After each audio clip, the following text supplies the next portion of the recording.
Okay, as you can see, I got the black and blue wire, which I showed before, coming up through the bulkhead, through the grommet. I've got too much wire here at the moment, which I'll trim down later. Okay, now this is only the tricky part, as you don't want to cut the wrong wires when fitting to the main connector here.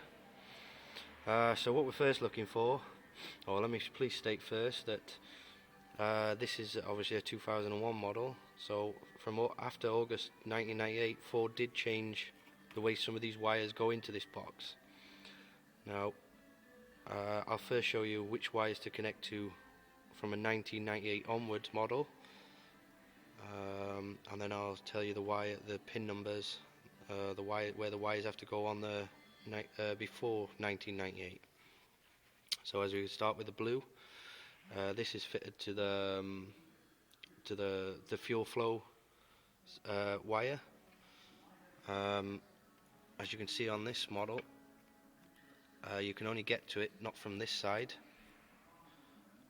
You can only get it from the engine side. As you can see, it is cut.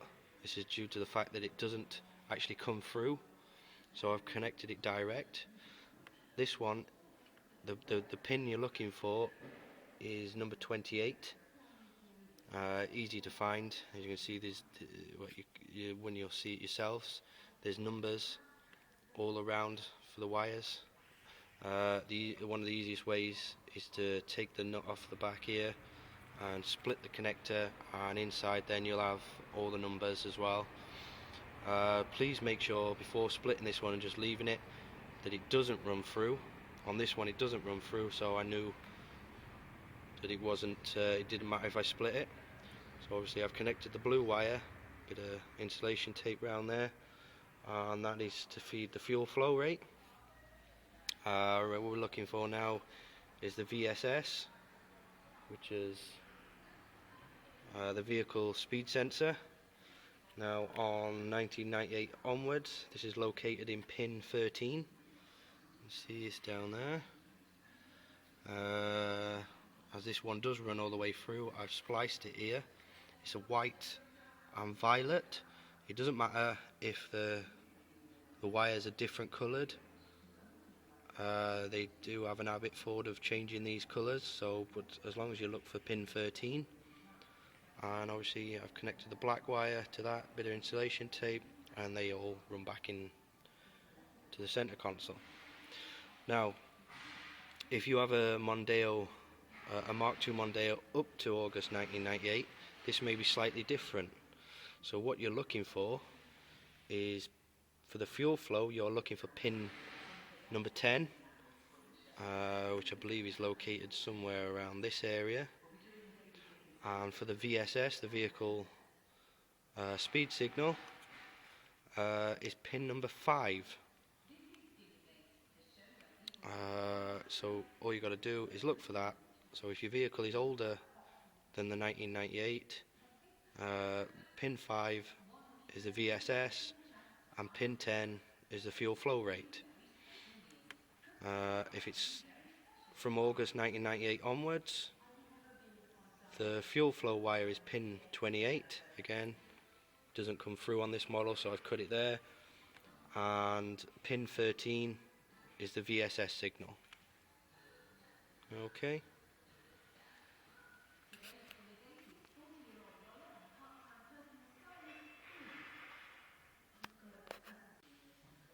Okay, back in the car again. As you can see, I got the blue and the black wire. Again, I'll say, if you look at the pin with the release button from the bottom, the first wire this side is the blue, which is for the fuel flow, and the black wire is for the vehicle speed. This brown wire here, you might be wondering why I've got this one connected. This is to go to the fuel pump, which is underneath the back seat. Now, on this model of vehicle, it's not really that important to have. It's basically to tell you how many miles are in the clock. But due to this not being a gear, the fuel pump is wrong. So it doesn't to give you an accurate mileage left in the tank, as the connector under the rear seat is only a 4-pin, 4-pin plug, I believe, and the one you need is a 5-pin, which, if you want to know how many miles are left in your tank, the best thing to do is buy a fuel pump from a gear, a Gear X, which has got the sensor, for the proper sensor to tell you how many miles are left in the tank.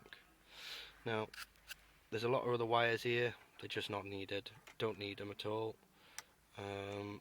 You can actually disconnect these and get rid of them. The only two you really need are the black and the blue wire I've got here, the fuel flow and the vehicle speed. So I'll just pause this a minute, connect it up and show you it working. Okay, it's now connected. I'll just turn things off. It's making bloody noises. Okay, now don't be worried when you first turn it on. Some things aren't going to work until you start driving. Obviously the clock needs setting. It's saying 9.1 miles because that's what I've done. It's stored that. Okay, it's done 1 miles per hour. That's the average speed.